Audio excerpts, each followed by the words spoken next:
right now.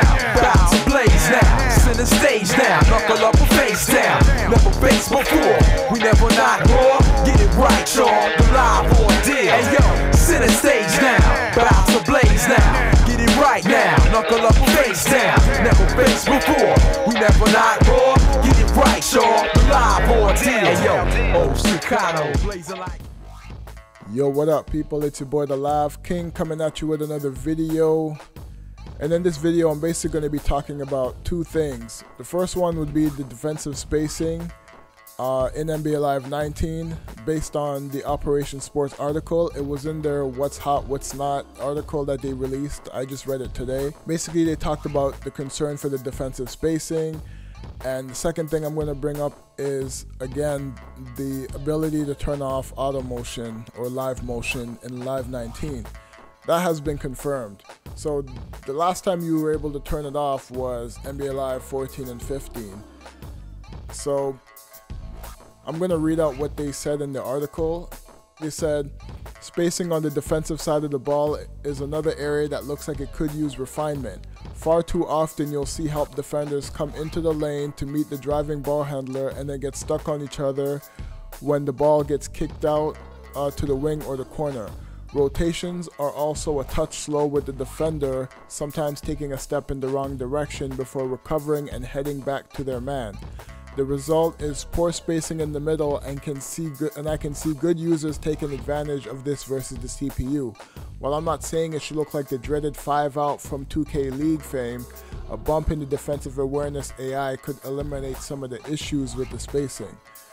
Now, I saw a couple of videos from, you know, the leaked footage that they released, and to me the spacing looked fine, right? I don't know if it was a different build from what they played at EA Play, but the spacing looked fine in NBA Live 19. It was a gameplay from the Quay. I'm actually going to capture it and put in a screenshot in there. So that's number one. So I don't know. He's just going off based off what he saw in the game. So from what I saw from the leaked footage, the spacing looked fine. Another thing is that in NBA Live 18, 16 and 18 mainly, because I haven't played 19, is that the players would run around the court for no apparent reason. And it's something that I brought to the devs' attention. I actually made a video about it a few months ago. It has like 46,000 views. I'll put the link in the description for that video, but this is a more updated version because I actually have footage on why it's going to be good to turn it off.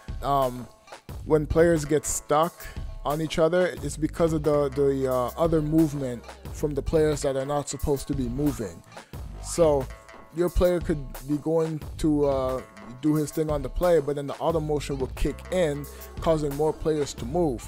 And if you actually watch basketball, there's not a lot of movement like that on offense, right? Like you'll have your main action, and then you'll have your secondary action, but there's always somebody like a shooter in the corner or something to keep the defense honest. And that was one of the main issues I had with NBA Live 16, and it's another issue I had with 18. So I brought it to the devs' attention, and they allowed us to turn it off. So these examples that I have, I actually went back and looked at some of my NBA Live 14 footage because I played with auto motion off, and you're gonna see what I'm talking about. The gameplay was garbage in 14, but there was a lot of good mechanics in there. And if these mechanics come into NBA Live 19, like I said, you'll be able to do a lot of good stuff with the game, especially with the new offensive system, the new real player motion, and all that stuff, right? So I'm going to show you guys some examples of what I'm talking about. Here we go. All right, so CJ Watson is the point guard. I'm going to do a quick play call. Or maybe not. Yeah, there we go. Do a quick play call. Scola comes up. You notice that he's holding the ball and nobody's moving, right? This is what auto motion turned off. Paul George comes around. He kicks it back out to Watson. He shoots for 3. Yeah, here's another one where Granger has the ball in the corner. He's going to pass it back out to Watson. And there's going to be a cut for 2 players. Watson for 3.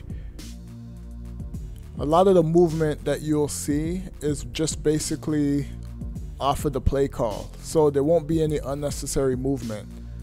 This is something I'm going to look for in Live 19. So yeah, he comes on the corner, Paul George comes around, kicks it back out to Watson, he shoots the wide open three. Because Paul George was hot, so they automatically double teamed. This is a fast break, but just look at the spacing. I pass it to the wing, George Hill is wide open because Paul George is hot. And notice Amir Johnson didn't run to the three-point line, he just stayed on David West. I'm going to run it back. Watch David West. Amir Johnson's in the paint. He comes out, he doesn't even go. He waits, he makes sure the defender that's supposed to be guarding George Hill, which is Lowry, he pretty much gave them that option. So he gave them the three-pointer. That's some smart basketball, man. That's a lot of smart stuff in the game. And notice, look, only Paul George is moving, and when he catches the ball, Granger clears out. This is a stupid shot, but you see what I mean, right? Whenever you pass the ball, the CPU will clear out automatically. Even with auto motion off, they'll do the smart thing and they'll clear out. And on this next clip, you're gonna see how the CPU, even with auto motion turned off, how they keep the spacing, so they don't clog up the lane like how they do in NBA Live 18. So George Hill comes out, he passes it into the corner. David West comes to set the screen. He goes into the paint. Watch David West come back out. So George Hill drives. He's got nowhere to go. He gives it to West, Paul George, and he kicks it back out. Look at that. So if you play pack the paint, the defense will pack the paint. So it's a great feature that they had in the game, and I'm so happy that they're bringing it back.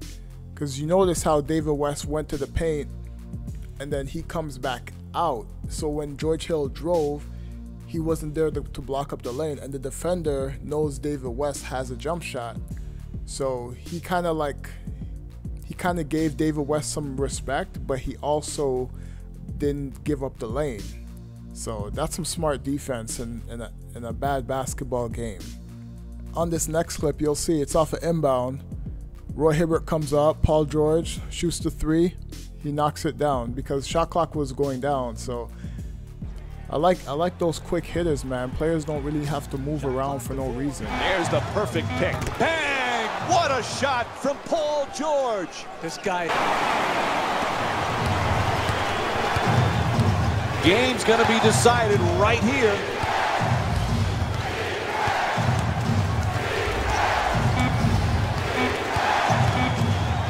And he puts it down. And Dwayne Casey calls time as this one's coming to an end.